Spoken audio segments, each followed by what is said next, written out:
Hello, my name is The Political Kid. I am experimenting with editing some of my videos, if you could tell by the background, but today we're going to be talking about what if Ulysses S. Grant won a third term.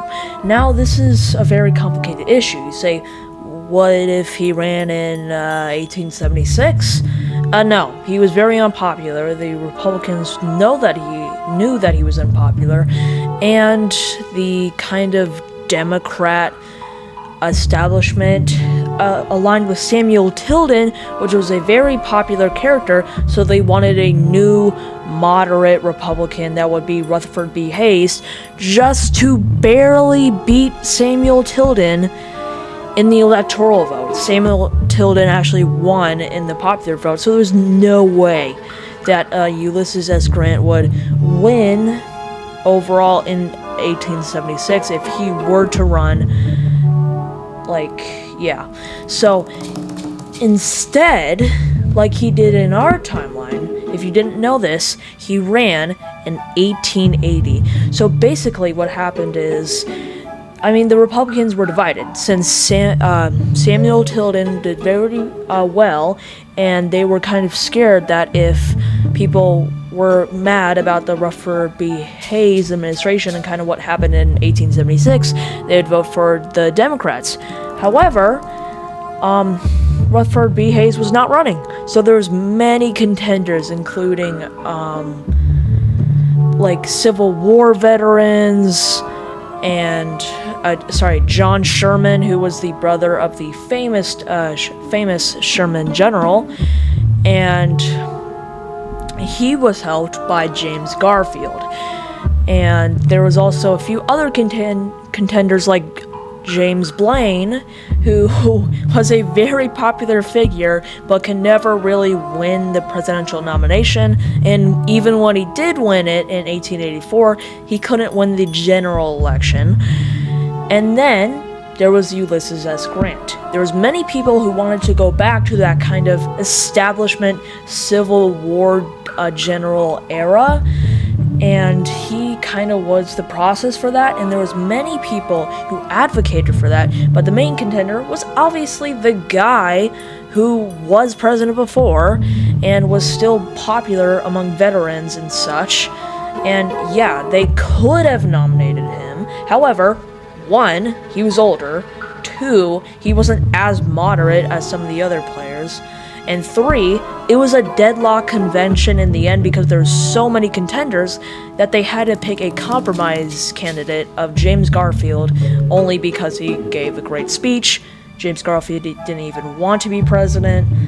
And yeah, you could watch a good Netflix show if you want to learn more about James Garfield, but that's kind of it for now. This is where we diverge from the original timeline. So in this timeline, let's say that Ulysses S. Grant is more popular. Let's say he gets into a little less corrupt scandals. He will get into some. This is the late 19th century after all, so it's gonna happen a few times, but let's say he doesn't get into too many and he's more popular just in general. And he does not run in 1876, however, he does come back in 1880 and is able to convince many of those moderates to kind of have a unified front to go against the Democrats, who the Republicans would be scared of due to the last election. And now, Ulysses S. Grant is now the nominee. And I would suspect that he might even try to get James Garfield or a more reformist guy for VP, since there's no way he was nominating his old VP. And he was Ulysses S. Grant was a stalwart, which is basically a system where you appease and give jobs to those who gave you the position that you're in, basically corruption, honestly. And then there's the reformist side who would say, hey, that's not cool, we should be Republicans who don't do that. And that was kind of divided the Republican Party overall. So to have a more unified front, he'd have to nominate a sort of reformist. Now, obviously, I don't know who that would technically be, but if we could honestly tell from some key details, he would probably be able to win, considering that the Democrat nominee was a war hero. However, if you had the guy that was the main proponent of winning the war against one of those generals, I think you would tell who would win, and because of that kind of convenience, he would probably win his third term. And now we get into that spot of how does this really change American history overall. Now, in 1884, they'd probably not nominate the VP, since vice presidents didn't have that good of a position as they do now, since they didn't really have the line of, okay, since you're the VP, we'll nominate you this time. They didn't really have that kind of idea that we have nowadays. So basically, what they kind of went with is that, hey, we should probably just make sure we have a not so, like, pushy, not a very safe candidate to push for 1884, but honestly, we wouldn't know who that would be. I mean, we could say James Blaine would probably lose. I mean, he would probably be the safe choice for Republicans going into 1884, but due to there not being as much public support for Ulysses S. Grant, since he was just like, I mean, there was some, in this timeline, there would even be some concerns that he would try to go for a fourth term, but he didn't. And then James Blaine would lose to Grover Cleveland, unfortunately. However, in 1888, Benjamin Harrison would win, like in our timeline. However, in 1892, Benjamin Harrison would win re-election instead. And the reason why is because in the early 1880s, James Garfield and specifically Chester Arthur would raise tariffs and kind of cause an economic strand on the American economy, so they would turn to the Democrats. However, that wouldn't be as much as an issue with Ulysses S. Grant in charge, so the Republicans would have more of a standing in the national contention. So I believe Benjamin Harrison would win re-election, especially after people would kind of be tired of people running for multiple terms, as Grover Cleveland would run for 3 terms in this timeline, and so he would be a little bit more unpopular because of that, so he wouldn't get his non-consecutive terms. So what do we have now? I mean, in 1896, for the last few years, the economy would go really bad, and William McKinley would probably be the nominee still, since he was a very important figure in Republican politics, and he was kind of like the establishment figure, if I'm being honest. But the Democrats would also be very popular, as the issues that Grover Cleveland faced would go to, guess what? Obviously the Republicans. So the Republicans would be more unpopular, and due to that, William Jennings Bryan, the 3-term loser, would actually win in 1896. And then we get to America's foreign affairs. So, the Spanish-American War, how'd it go with William Jennings Bryan in charge? So basically, he wasn't as interventionist as William Jennings Bryan. He was very non-interventionist and kind of said, hey, we should attack Spain for attacking the USS Maine, even though they probably didn't, but they didn't really know that back then. So basically, because of that, they'd still intervene in the war, because a lot of newspapers kind of exaggerated the kind of impact that the USS Maine had, and they would still have the American-Spanish Civil War, the Spanish-American War, and they would win. However, the Philippines would be probably granted independence, and Puerto Rico would probably not become a territory and want to be more assimilated into the American statehood, and would probably become a state. a few decades later, because Puerto Rico would be more close to the Americas than the Philippines, and they kind of want a standing as a unified power and not being like, hey, this is a territory because it's inhabited by Spanish people. No, I mean, with a William Jennings Bryan, there wouldn't be as many racist connotations to the American system. So William Jennings Bryan would win in 1900, probably against Teddy Roosevelt, who, I mean, he would be popular, but not popular enough to defeat William Jennings Bryan. In 1904, I do probably believe they would renominate William Jennings Bryan for a third term, since although third terms were unpopular, it was more understandable, as, you know, Ulysses S. Grant also had 3 terms. So, in this timeline, he would also span a presidency of 12 years. Now, 1908, who's gonna be the presidential winner? Now, people would probably want change, as the Democrats would have control from 1896 to 1897 to 1909. So, would the Democrats elect somebody, or the Democrats elect somebody again? Probably not, as, I mean, there were a few economic issues that did run through, and there would be a few corruption scandals that I would presume would be in the William Jennings Bryan administration.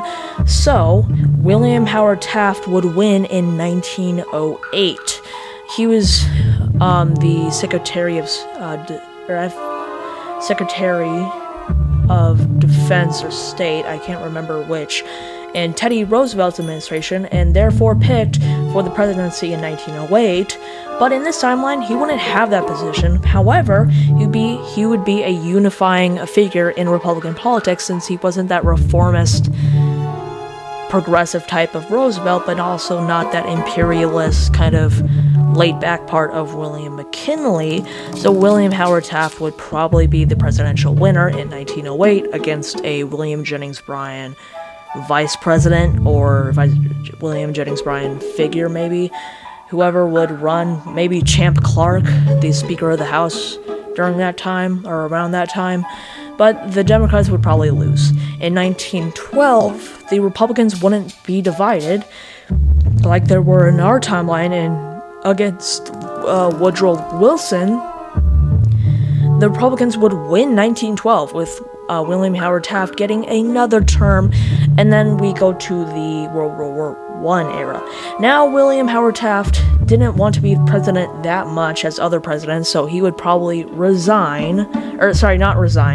would retire after his second term, unlike some other presidents in this timeline. But due to that, Republicans would probably have to nominate Charles Evans Hughes, the Supreme Court Justice, and the Democrats, I presume, would not go for Wilson, but maybe a kind of James Cox type person, or like those who were tied to the 1920s Democratic era, which weren't popular, but were still kind of in contention from 1916. And I believe Charles Evans Hughes would win in 1916, leading up to World War I. Now, how would he kind of approach World War I?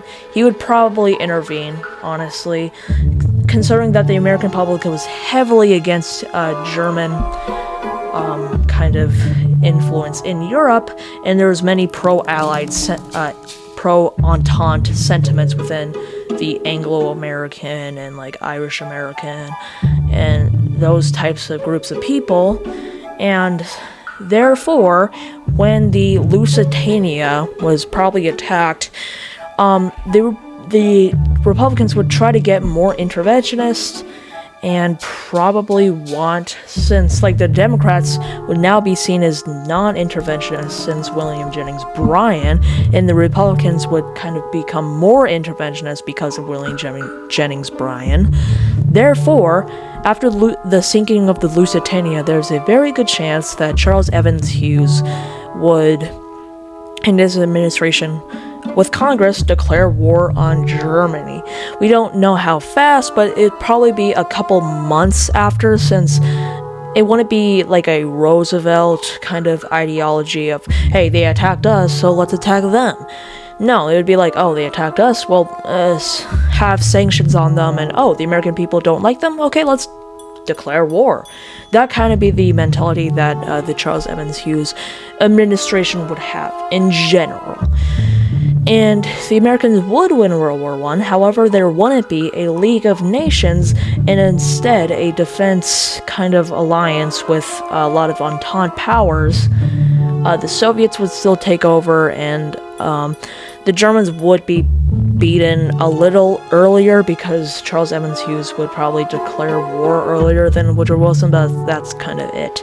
In 1920, Charles Evans Hughes would probably run again. I mean, there wasn't much stopping him, considering that he was pretty popular, especially among Republicans. So yeah, he would probably win 1920.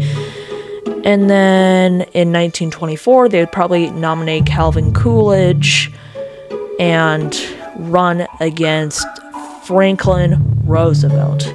And you might be saying, oh, this is like 8 years earlier before he ran, but also in 1920, Franklin Roosevelt was also the VP pick.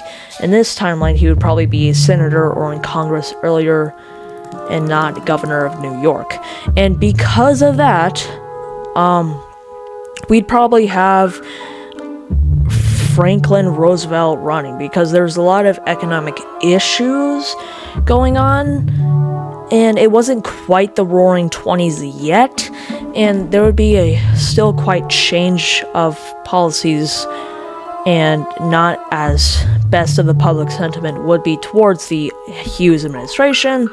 So yeah, in 1928, Franklin D. Roosevelt would probably run for a second term and win. However, Great Depression, and unfortunately there wasn't a lot for the Franklin Roosevelt to do, as he would be so unpopular, even with his kind of spending habits on social programs and stuff. Whoever would be president in the late 1920s would be so unpopular and could not get support for Democrats or Republicans in the 1932 election. Therefore, I would say Charles Curtis, in our timeline, would be vice president. In this timeline, would become the president in 1933, as he would be inaugurated. In 1936, he would barely get in, as there would still be economic issues from the Great Depression. However, he would be as capable of blaming Democrats for the Great Depression enough so that they could blame the Democrats and then win the election. And now we get to kind of the modern era.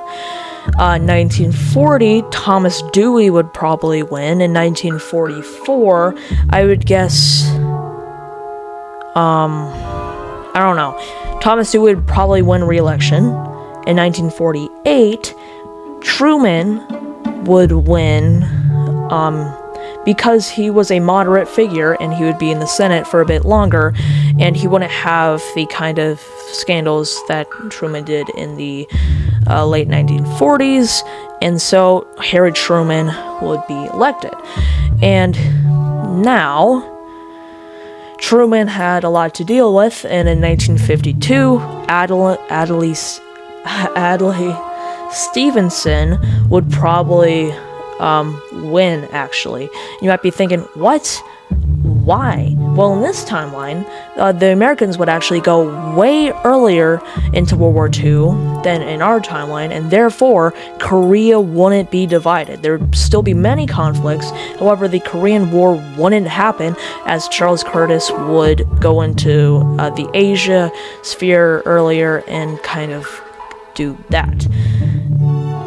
And sorry, the Charles Curtis and Thomas Dewey. And therefore, at least Truman wouldn't have that bearing in mind. However, he would retire in 52, and therefore Adlai Stevenson would win in 1952, win re-election in 1956. Then Henry Cabot Lodge would win in 1960, Lyndon B. Johnson in 1964, George Romney in 1968. He would win re-election in 1972. Robert F. Kennedy would win in 1976. Then, probably George H.W. Bush would win in 1980, would re-election in 1984. And then, this video is basically talking a lot about, obviously, the Ulysses S. Grant era, but now we have to go to the modern era, so I have to kind of go quick. In 1984, George H.W. Bush would win re-election, and then I would say Michael Dukakis would win in 1988. Michael Dukakis would win re-election in 1992. Bob Dole would win in 1996. Al Gore would win in 2000, would win re-election in 2004. And we wouldn't have to go in the war on terror kind of thing. We go into Afghanistan, but not in Iraq. And we've kind of be limited intervention in Afghanistan and be out there quicker, and therefore the Democrats would become more popular. Even with the recession in 2008, they'd still be popular enough to barely win. With Hillary Clinton would not win, considering that Bill Clinton wasn't president in this timeline. So I would suspect that Barack Obama would also win in 2008, win in 2012. Then I'd see, Joe Biden would probably win in 2016, since Trump probably wouldn't have as much leeway as this America didn't have as much issues of like foreign entanglement, and Trump wouldn't be as popular within that kind of area. Joe Biden would lose in 2020 to Marco Rubio, and then Marco Rubio would win re-election in 2024. And yeah, it's kind of weird that there was only 2-3 term presidents in this timeline, but honestly, there wouldn't be that many, and I probably suspect that in the late 20th century, they would pass as some sort of 22nd Amendment, since, like, they would be far from Ulysses S. Grant and William Jennings Bryan. Wow! This is a long video that I've taken in a while, so I really hope you like that. And if you could see from the background, I'm trying to get into more editing. I am still learning. I do not have to do much, but I promise this is the start. Thank you, and I'll see you guys later.